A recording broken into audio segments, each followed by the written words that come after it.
아멘. 할렐루야. 그리스도의 평강이 여러분 마음을 주장하게 하시기 바랍니다. 자, 오늘 말씀은 인생의 확신을 주는 감사 편지와 같은 그런 내용입니다. 시편 137편이 어제 바벨론 강변에서 흘린 그 눈물, 인생의 바벨론 강변 같은 어려움 속에, 고통 속에서 흘린 그 눈물이었다면, 오늘 시편 138편은 그 눈물이 마침내 응답받은 확신으로 바뀌어 터져나오는 그런 승리의 찬양이라 할 수 있습니다. 이 시를 쓴 다윗은 지금 고난이 완전히 끝난 상황이 아닙니다. 앞에 바벨론은 다윗이 쓴 시가 아니겠죠. 다윗의 시는 아니지만 이 지금 시는 다윗의 시. 다윗이 고난이 완전히 끝난 상황이에요. 하지만 그의 기도에 응답하신 하나님을 바라보면서 미래에 대한 흔들리지 않는 확신을 가지고 있는 것이죠. 그래서 오늘 말씀을 통해서 우리 인생을 향한 하나님의 계획은 반드시 완성된다 하는 그런 확신을 얻고자 합니다. 첫 번째로, 응답의 비결은 우리가 약속을 붙드는 거예요. 하나님의 약속을 붙들고 사는 겁니다. 1절을 보세요. 1절 같이 한번 읽어봅시다. 내가 전심으로 주께 감사하며 신들 앞에서 주께 찬송하리이다. 자, 감사하는 전심으로 주님께 감사하고 신들 앞에서 하나님 앞에서 주께 찬송하리이다, 이런 뜻이에요. 자, 그런데 감사하는 이유를 2절에 한 번 더 강조하여 이렇게 말씀하고 있어요. 2절에 시작. 내가 주의 성전을 향하여 예배하며 주의 인자하심과 성실하심으로 말미암아 주의 이름에 감사하오리니 이는 주께서 주의 말씀을 주의 모든 이름보다 높게 하셨음이라. 감사하는 이유가, 이는 주께서 주의 말씀을, 하나님 말씀을 주의 모든 이름보다 높게 하셨음이라. 이것은 놀라운 고백입니다. 다윗은 하나님의 모든 속성 중에서 특별히 주의 말씀, 하나님의 말씀, 약속이 가장 위대하고 신뢰할 만하다, 그렇게 선포하는 거예요. 다윗은 말씀의 위대함을 알았던 것입니다. 그래서 그 말씀, 즉 약속의 축복이 있기에 나는 감사한다. 나에게는 이 하나님의 약속이 있기 때문에 나는 감사하고 믿고 소망한다, 이런 뜻이에요. 여러분, 믿음은 반드시 하나님 말씀에다가 뿌리를 내리는 거예요. 믿음이 뿌리를 내리고 단단해지고 든든해져야 되는데, 그것이 내가 믿고 싶은 거에 믿으면 안 되는 거예요. 아셨죠? 내가 이거 낳고 싶다고 그냥 낳고 이런 게 아니라, 성경에서 치료의 광선을 발해주겠다 하는 그 말씀이 내게 꼭 다가오면서 하나님이 나를 고쳐주실 것이다 하는 그런 레마의 말씀, 또 성경에 기록된 너와 주 예수를 믿으라, 그러면 너와 내 집이 구원을 받으리라 했으니까, 내가 전도하면 우리 가정에 남편이나 자식이나 모두 분명히 구원받게 된다, 예수님 믿게 된다 하는 이것을, 약속을 믿고 약속을 붙잡고 거기에 뿌리를 내려야 돼요. 내가 생각하는 거에 뿌리를 내리면 안 된다, 이 말이에요. 그것은 힘이 없고 틀린 거예요. 잘못된 거예요. 그래서 우리가 성경으로 돌아가는 것이죠. 우리가 하나님을 믿는 것은 막연한 나의 소원이 아닙니다. 하나님께서 하신 약속 때문입니다. 다윗은 자신의 기도 응답이 이방 신들의 능력이나 우연이 아니라 하나님께서 스스로 약속하시고 지키신 신실한 말씀 덕분이라고 이렇게 믿고 있는 것입니다. 그것을 깨달았어요. 여러분, 우리가 은행에서 대출을 받거나 그럴 때 은행이 얼마나 큰가, 얼마나 신뢰할 만한가 하는 것을 믿는 것도 중요하겠지만, 가장 결정적인 것은 상호 계약서입니다. 내게 이렇게 빌려주겠다, 아니면은 이렇게 내가 저축했다 하고 계약하고 거기에서 서로 계약해 놓은 그것이 있어야 되는 거예요. 말씀은 하나님께서 우리에게 주신 가장 확실하고 변치 않는 계약서입니다. 그래서 내 감정이 흔들리고 환경이 요동칠 때 우리는 말씀이라는 계약서를 꽉 붙들어야 돼요. 거기에 뿌리를 내려야 돼요. 아, 잘 될 것 같다. 여기에 뿌리를 내리면 안 돼요. 감정에 뿌리를 내리면 안 돼요. 그런 일은 없어요. 잘 없어요. 아니, 얼마 안 되면 될 것 같다. 뭐 이런 마음이 든다고 그래 되는 게 아니에요. 하나님 말씀에 근거를 해야 돼요. 말씀이 없는 것은 이제 레마의 말씀으로 오는 거죠. 그래, 마음속에 하나님이 어떤 말씀을 딱 떠오르게 하면서 치유의 광선이나 아니면은 어떤 말씀과 성경 말씀하고 내 상황하고 같이 매치가 딱 되면서 될 것 같다 하는 이런 것은 하나님이 주신 약속이에요. 그걸 꼭 붙잡고 하나님 앞에 믿음을 그리 아니하실지라도 주님, 나는 주님을 신뢰합니다 하고 따라가는 거예요. 그게 바로 힘입니다. 그래서 기도 응답받음의 선물은 바로 믿음의 힘이에요. 힘. 다윗은 기도 응답의 경험을 3절에서 이렇게 간증하고 있어요. 3절 시작. 내가 간구하는 날에 주께서 응답하시고 내 영혼에 힘을 주어 나를 강하게 하셨나이다. 기도하면 강하게 됩니다. 사람이. 왜 우리가 못 믿고 흔들리고 두려워하고 걱정하고 싸우고 다투고 그렇게 하는 줄 아세요? 기도 안 해서 그래요. 기도하는 사람은 분명히 달라집니다. 분명히 달라집니다. 제가 지난번에도 이렇게 김세경 권사님이나 또 정원숙 권사님 낮에 와서 기도를, 요즘은 또 못 본 것 같기도 하고 어떤지 모르겠네. 하여튼 와서 기도하면 힘을 얻어요. 무조건 그렇습니다. 참 중요한 거예요. 이게 하기가 싫죠. 왜? 사단이 하지 못하게 하기 때문에 그래요. 교회 와서 예배드리고 말씀을 붙잡고 하나님 앞에 이렇게 예배드리고 가면 마음이 푸근하고 좋아요. 이 교회 와서 찬양 부르고 막 소리 질러 기도하고 이렇게 하면 스트레스가 싹 해소되고 가네. 이게 바로 예수님 믿는 힘이에요. 하나님께서 우리에게 주신 힘이에요. 참 신기해요.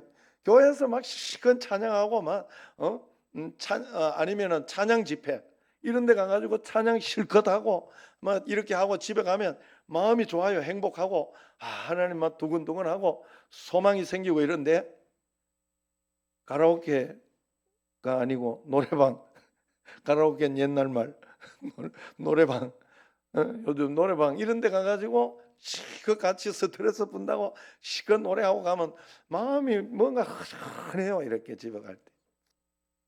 요즘 안 해봐서 잘 모릅니다만 옛날에 저도 해봤어요. 그러니까 우리가 하나님 앞에 얻는 힘을 얻어야 돼. 내가 응답받은 증거는 내가 얻은 강력한 영적인 힘입니다. 강한 마음, 담대한 믿음. 우리가 기도할 때 하나님은 때로는 문제 자체를 당장 없애주시기보다는 그 문제를 이겨낼 수 있는 힘과 용기를 우리에게 먼저 주세요. 기도했더니 문제가 해결되지 않았지만 이상하게 마음이 편해지고 담대해지는 경험, 바로 하나님께서 주시는 영혼의 힘입니다. 그러나 우리는 하나님 앞에 믿음의 태도도 중요해요. 그래서 우리가 하나님 앞에 겸손한 태도로 나아갈 때 하나님은 더 굽어 살펴주시는 4절에서 6절까지 내용이에요. 다윗은 개인적인 그 응답 경험을 온 세상으로 확대하면서 찬양합니다. 그는 모든 세상의 왕들이 하나님께 찬양할 것이라고 확신합니다. 왜냐하면 하나님의 통치 원리가 분명하기 때문에 온 세계가 물이 바다를 넘침같이 온 세계가 복음이 전해질 것이다. 모든 사람이 주님 앞에 무릎 꿇을 것이다 하는 그런 소망을 가진 거예요. 6절을 보세요. 시작.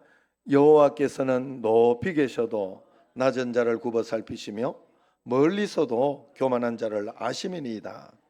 하나님은 높은 곳에 계시지만 높이 계셔도 저 낮은 자를 굽어 살핀다고 합니다.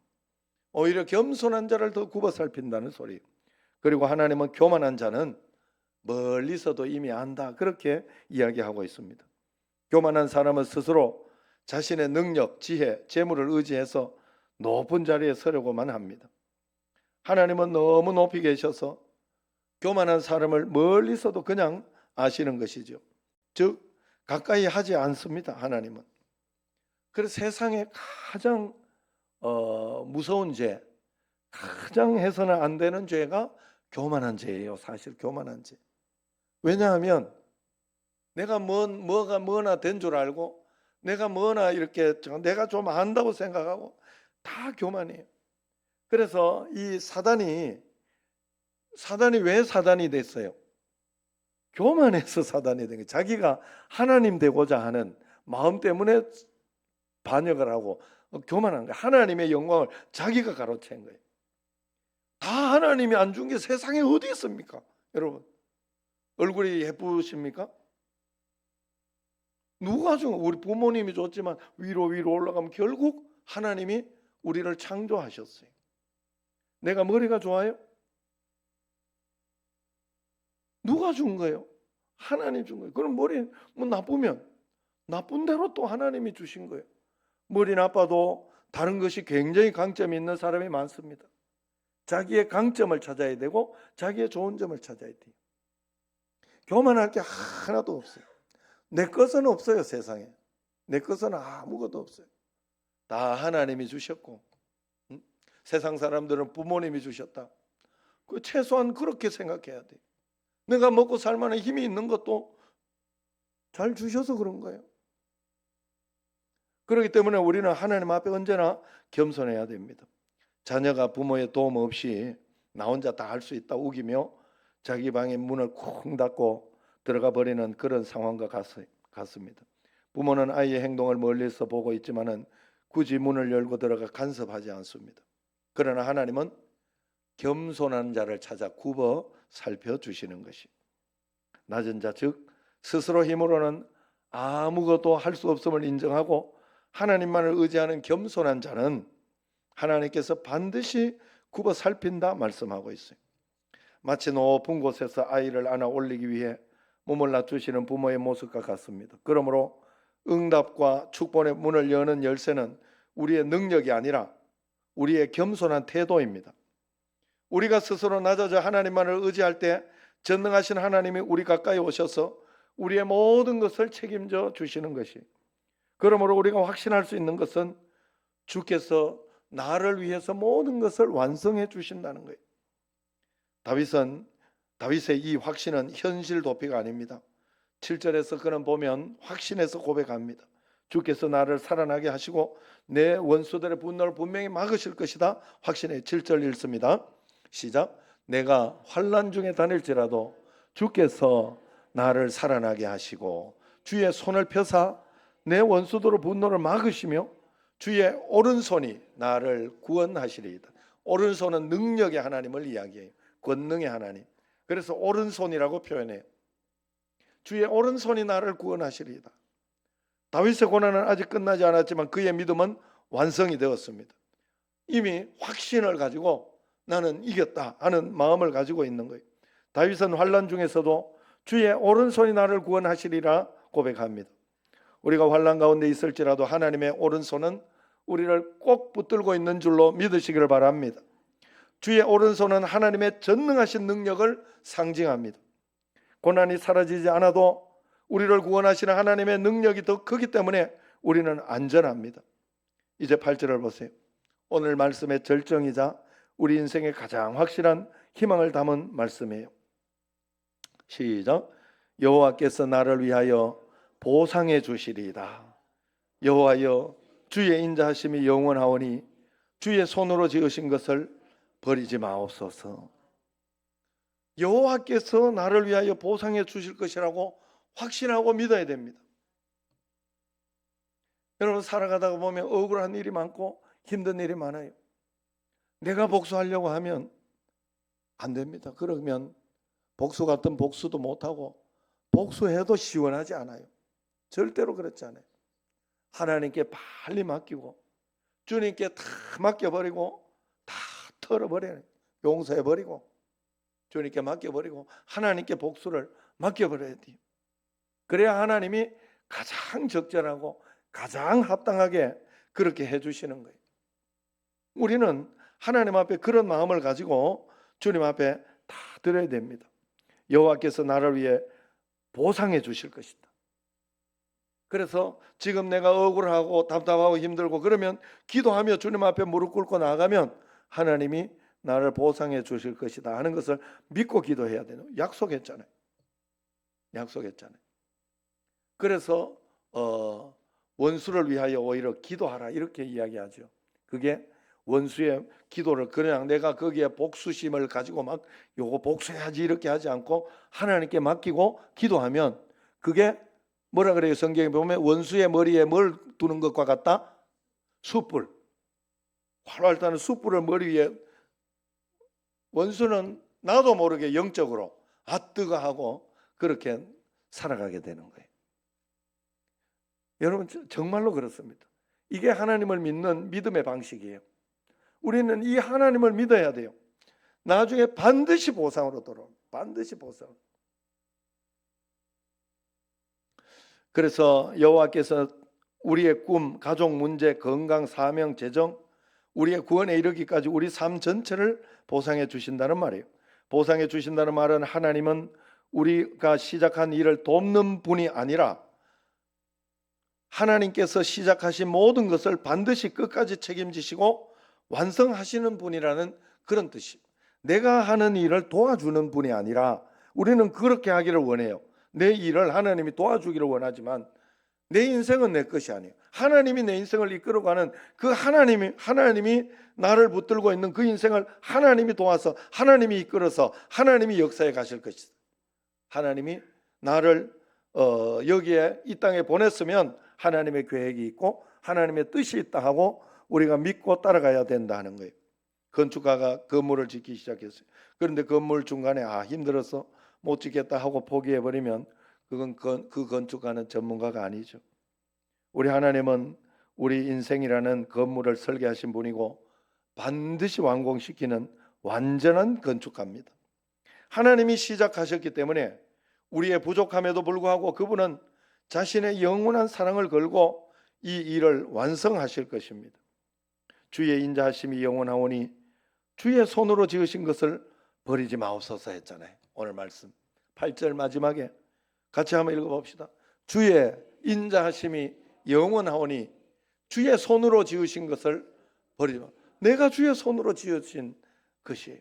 내가 주의 손으로 지으신 사람입니다. 오늘 우리는 다윗의 확신의 찬양을 들었습니다.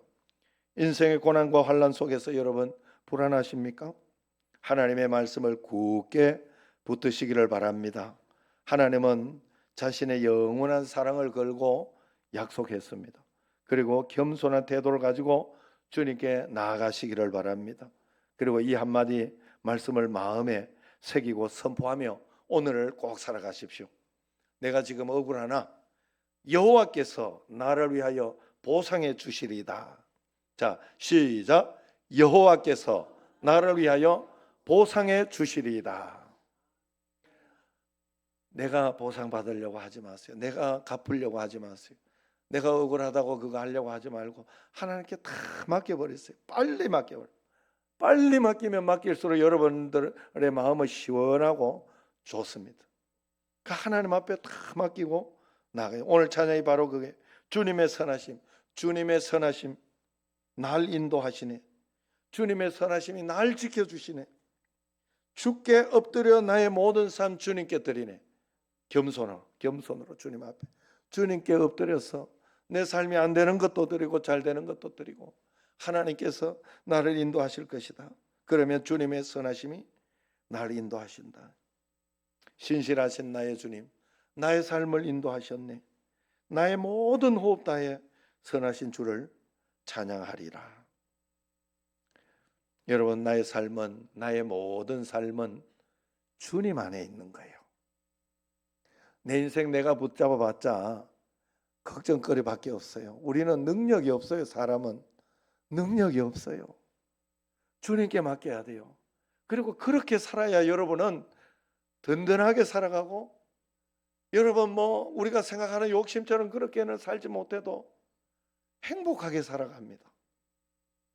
행복은 빈부격차가 없어요. 행복한 거는. 그래서 어떤 고난과 환난 속에 있어도 하나님께서 우리에게 주신 그 행복과 기쁨을 누리며 살아가는 게 인생이에요. 그게 부자는 부자처럼, 가난한 사람은 가난해도 하나님 앞에서 많이 배워도 행복하고 적게 배워도 행복할 수 있어요. 많이 배우면 행복할 것이고 적게 배우면 불행할 것이라고 착각하면 안 돼요. 하나님은 그렇게 하지 않으셨어요. 하나님을 정말로 바로 믿고 의지하는 사람에게는 하나님을 언제나 우리에게 그러한 것으로 우리를 채워주시고 역사해 주시는 줄로 믿으시기를 바랍니다. 이 확신 속에 다윗처럼 응답받은 기쁨을 미리 맛보며 기도하며 살아가는 여러분과 저가 되기를 주의 이름으로 축원합니다. 기도하겠습니다.